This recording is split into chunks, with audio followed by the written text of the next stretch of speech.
Good afternoon, everybody. Welcome to the latest edition of the Stephen A. Smith Show, coming at you as I love to do. Every weekday afternoon from 1 p.m. to 3 p.m. Eastern Standard Time over the airwaves of Sirius XM.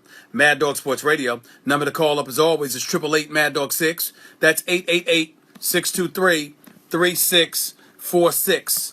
Lots of stuff that I want to get into today. I'm not going to even tell y'all. I'm just going to get right into it. There was a game last night in Chicago, Monday Night Football. The Philadelphia Eagles, led by a rookie quarterback named Carson Wentz, shellacked the Chicago Bears, led by Jay Cutler.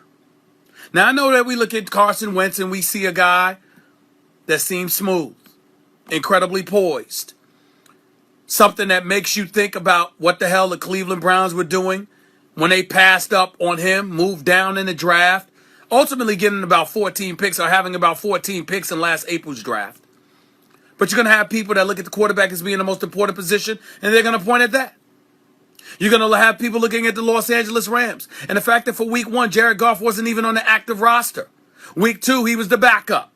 And nobody has any clue whatsoever when he's going to play. And they're going to look at the Los Angeles Rams, and they're going to think about that. Me, I intend to look at something else. Yes, I'm looking at Carson Wentz. Yes, I'm seeing some of these throws. Yes, I'm seeing the poise that he's putting on display. I'm seeing all of that. Absolutely true. Absolutely true. And I'm seeing the Eagles, a defense that's benefited from not having Chip Kelly as their coach any longer, because you've got a coach in Doug Peterson who's doing a damn good job, by the way, who's employed conventional wisdom into the football scheme of things, not throwing his defense to the wolves, not leading them to pasture, or to slaughter rather, because they're out on the field all day, all night long, not getting any breaks whatsoever. None of that. So the defense looks better. The offense is led by a poised quarterback. Jordan Matthews doesn't drop big passes. Carson Wentz has even better numbers than just passing for 190 yards. Nelson Aguilar can produce for you. It'll be nice. Brent Selleck and Zach Ertz from the tight end spot. They do more for you. It'll be nice. Darren Sproles is still there. Ryan Matthews is still there. The Eagles could very well be the team to beat in the NFC East. It remains to be seen. The Giants are 2-0 as well. The Cowboys are 1-1. So we look at it from that perspective, and we find ourselves saying, hey, the NFC East is going to be every bit as interesting as it is. That's the story about the NFC East. It is not the story about last night's game. Last night's game is about Jay Cutler, who once again, as far as I'm concerned, quit on his team, being the sniveling wuss of a quarterback that he is. And see, people don't understand something about me. Oh, Stephen A. Come on, Stephen A. A bit of hyperbole there. That's what folks say. Y'all don't understand something. I mean what the hell I say. And I say what the hell I mean.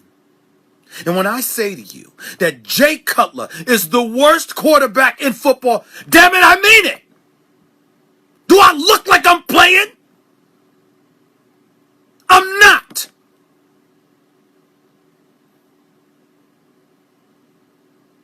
I'm not playing a little bit.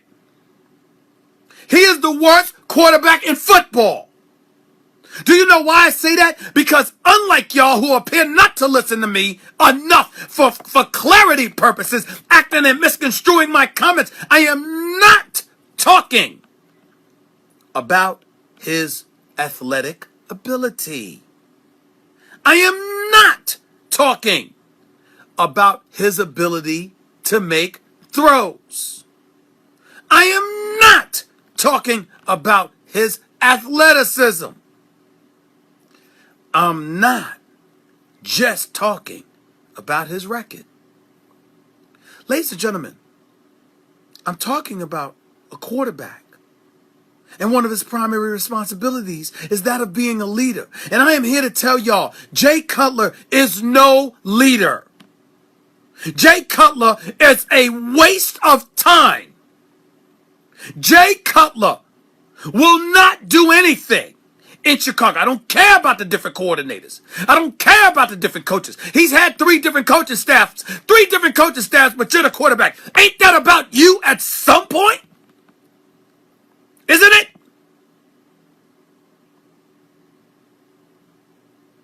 The owner goes out, gets one different coach after another. Trestman, Lovie Smith, before that. Now you got John Fox. When is it Jay Cutler's fault? 10 years. 10 years as a starting quarterback. The man has played in 2 playoff games. Only made it to the playoffs 1 year. He's only had 3 seasons of a winning record as a quarterback. One was incomplete because he only went 7-3, which means he didn't play the other 6 games. So he's really got 2.5 seasons as a winning quarterback, 7.5 as a loser, 1 playoff appearance, 2 playoff games in that 1 playoff appearance season, one postseason. And the second game, he quit. He couldn't backpedal in a pocket because his leg was messed up, but he could ride on a bicycle on the sideline during the NFC Championship game with a Super Bowl appearance on the line. What more proof do you need to see? This dude is not a winner, and he damn sure ain't a leader. He's not. And so last night, when he loses the ball on a fumble, and then after that, he throws an interception in the 3rd quarter. And oh, by the way, he hurt his thumb on the play. His thumb. Ladies and gentlemen, he decided he got to go back to the locker room. Do you know what happened to Jay Cutler en route to the locker room? Because y'all might not know this. Y'all might not have known it. You're working hard, working your 9 to 5s and beyond. You got other things to do. You don't get an opportunity to read the whole sports section or read papers throughout the country or understand or find out what the hell is going on. Did you know that some dude named Pernell McPhee, ladies and gentlemen, he's on a PUP list. For those of you who don't know what the PUP, the PUP list is in football, it's the physically unable to perform list. The dude on the PUP list bumped into Jay Cutler on purpose, then got in his face and started going off on him. The dude has not practiced since last year. Has not been made available to the media since last year. He can't perform this year. He's riding the bench, and he called out Jay Cutler. Do you know why he did that? Because when you're the quarterback, you're supposed to go down with the ship. You're supposed to be the dude that other dudes look to. You're supposed to be that dude that the other dudes say, we want to rally and fight. We can't quit on him either. That's what you're supposed to do. Who the hell's doing that for Tony Romo? Take your time, I'll wait. We got all day. If my producer was here in my ear, I'd tell him to put on my Jeopardy music for you. Jay Cutler's horrible because he's not a leader. The last time we've seen Jay Cutler smile was when he was signing his contract. It's as if he was laughing at the football world, sitting there and calling everybody suckers for him getting the money he damn well knew he didn't deserve.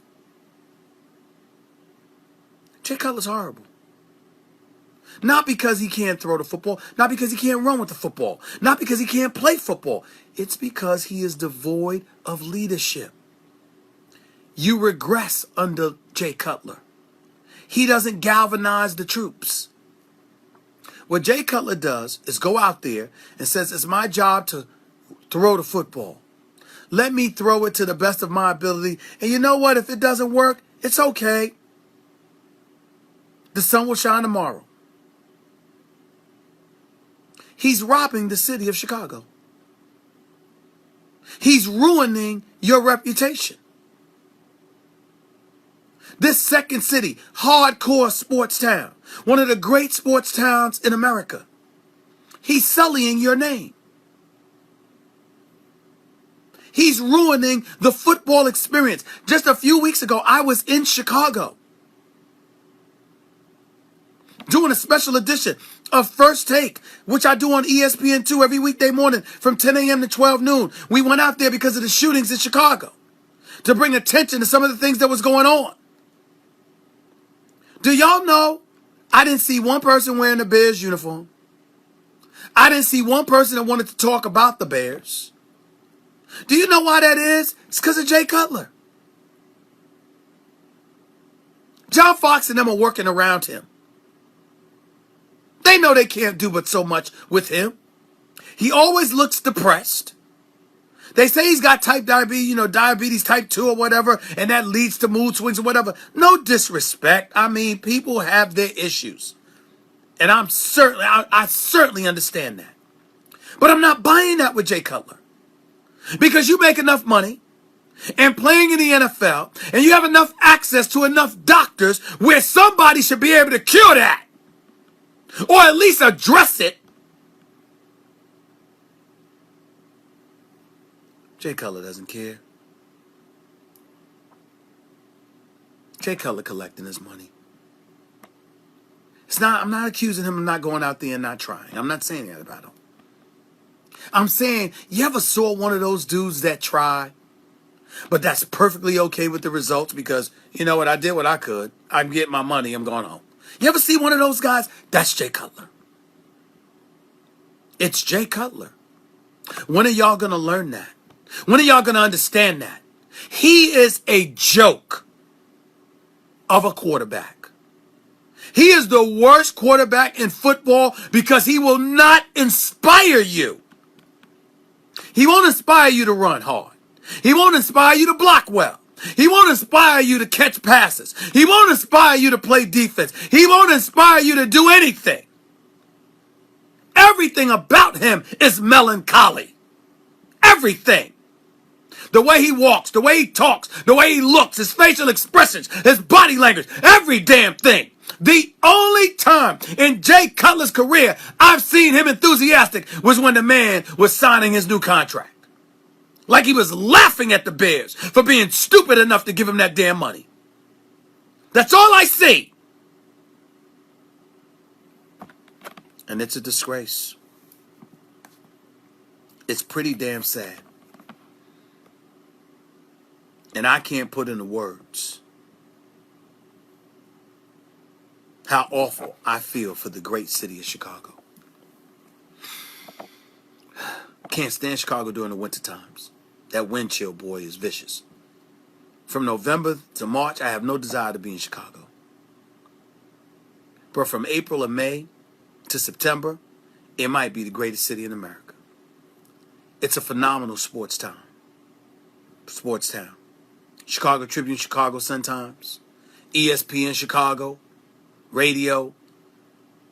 Those guys over there are great, and girls, because Sarah Spain is legit. I love the city of Chicago. I love the fans. I love the media there. You deserve so much better than this, man. So much better.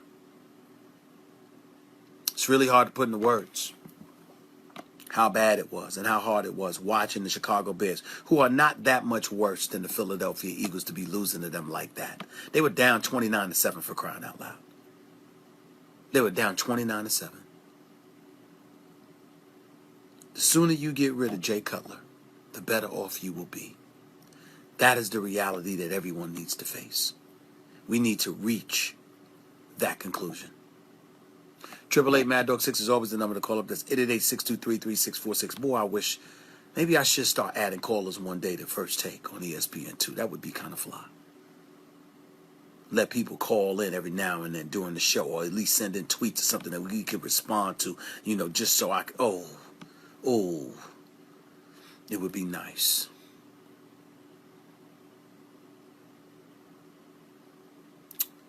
But it is what it is. I'm a native New Yorker. I'm a diehard Steelers fan. Thank God he ain't in either one of those teams. Giants, Jets, or the Steelers. I'll say that much.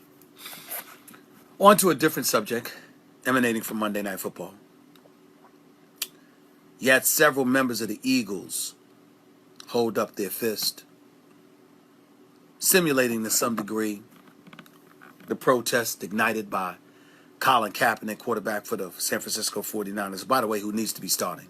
I mean, Blaine Gabbert shouldn't be starting. He should be Colin Kaepernick. But speaking about the Eagles who were willing to protest, there are some people who have called up to my show right here. There are some people who have tweeted in the first take. There are some people who have emailed. Some people have reached me on social media right here on Facebook.com/Stephen A, Twitter.com/Stephen A Smith. And they're going off because they completely disagree with Kaepernick's position. My point is, latest point that is, have you heard the latest about what happened in Tulsa, Oklahoma the other day? An unarmed black man, hands raised, walking towards his car. About 4 police officers are there. He gets tasered by one police officer, and the other police officer, a female by the way, decides to shoot him anyway. Gunned him down. Right in the middle of the street. And then just simply walked away. Still wondering why the protests are taking place? Because you see, when you look at a guy like Colin Kaepernick, again, I have military men. Members of my family have been in the military. And I certainly don't condone casting any aspersions on the men and women who serve in our armed forces. We have nothing but love and devotion and reverence accorded to them. But when Colin Kaepernick brings attention to what he brought attention to, and Brandon Marshall and Eric Reed and other players followed, and they make sure to articulate and to enunciate their beef, which is that of social prejudices and injustices exacted against people of color in the African American community. How is this something that's deniable any longer? How is it deniable? Gunned down in the streets by police officers. Let us understand, black on black violence, which is something that I've decried on many occasions, isn't going anywhere. It needs to be addressed. This guy, Terrence Cutler, who is out of Tulsa, that got gunned down the other day, that's a different matter, because the reason why these are incidences that Black Lives Matter and others have brought to the attention of conscientious observers and beyond throughout the United States of America is because you're talking about police officers. Why are you talking about police officers? Because they're licensed by the states to enforce the law. And communities, disenfranchised communities throughout this great country of ours are proclaiming they're not just enforcing it, they're breaking it themselves. Now, I've been on the record on many occasions telling you my extreme reluctance to say the words police brutality. Why? Because a few rogue police officers doesn't gloss over the thousands upon thousands of law enforcement officials, probably about 95% of them, if not more, who do serve and protect diligently and do everything they can to honor their oath. But I mean, every time something like this happens, it's getting harder and harder to do. 161 black men have been gunned down this year. 161. According to the number they gave me on First Take this morning by law enforcement officials. We ain't talking about what we do to ourselves. I understand that's a more prevalent problem. I get that. And nobody here is trying to gloss over the responsibility that black folks have to one another. To love one another, protect one another, and to save one another from each other.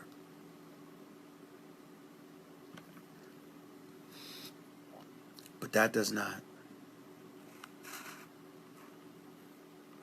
erase, diminish,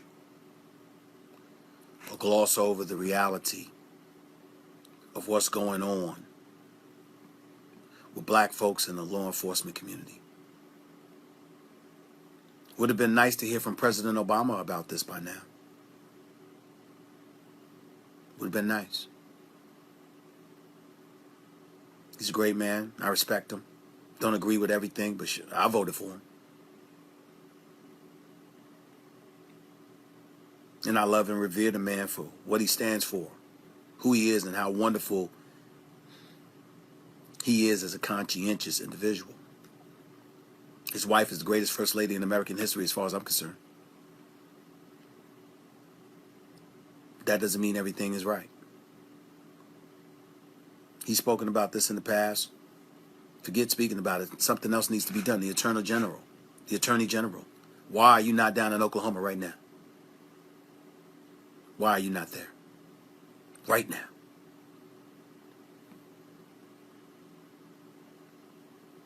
These are very serious issues, folks. And when I see people complaining about a Colin Kaepernick, as much as you may disagree, ladies and gentlemen, the man sat down quietly one time. Another time he took a knee. These players who are raising their fist in the air, it's during the national anthem. Ladies and gentlemen, what else are they doing? Did they impede your ability to watch the game? Did they block the gates and prevent fans from entering? Did they stop traffic? What did they do? They simply took a position they knew would gain notoriety to bring attention to the inequities and injustices that are presently existing in our nation. What did they do? Brandon Marshall's losing endorsements deals because of that? Colin Kaepernick is being labeled a pariah because of that? Individuals calling up to this radio show, I think it's Gary from Virginia, who I respect, but talking about he'll be so done with the Eagles if they did what they ended up doing last night when he called in yesterday before the game. That's all? Ladies and gentlemen, I am a nonviolent individual. I will always make sure that whenever I'm on the airwaves, my default position is to preach about the importance of nonviolence. But I'm never going to ignore reality. If folks don't step up as a nation of individuals, if you don't come together and find a way to stop this, whether it's by, some people say gun control, other people say implementation of policies, I don't know. But if we don't come together as a nation and put a stop to this, if we keep hearing about rogue law enforcement officials taking lives of unarmed black people while white people get arrested. Hell, you even had the terrorist the other day in New Jersey. That was a shootout with police. 2 police officers got hit. And this dude ended up alive. Now, that may have been their intent because they want to interrogate him when they get him. But my point to you is, he lived. Dylan Roof lived. The Uber driver in Michigan who shot 6 people lived. But black folks that don't have a weapon are dying. People better get it together. A nation is only as strong as its weakest link. What on earth do you think is going to happen if this continues? I'll be the first one on the airwaves, doing everything that I can to stop violence at every turn. But if this keeps up, how successful do you think I'll be? Who the hell's gonna listen if folks are getting away with murdering unarmed black men? If it sounds like a warning, so be it. I'm just telling you the truth. Something has to be done before it really gets ugly out here. That's basically what Colin Kaepernick was saying. It's what Brandon Marshall is saying. It's what all these NFL players are saying. And when it comes to the NBA season, which is more than 74% black, what do you think guys are going to be doing then? Think they're going to be silent? You don't know them very well. You don't know them very well. 888 Mad Dog 6 is always the number to call up. That's 888-623-3646. That's the number to call into the Stephen A. Smith Show, right here on Sirius XM, Mad Dog Sports Radio, Channel 82. Back with more of your calls and then some in a minute.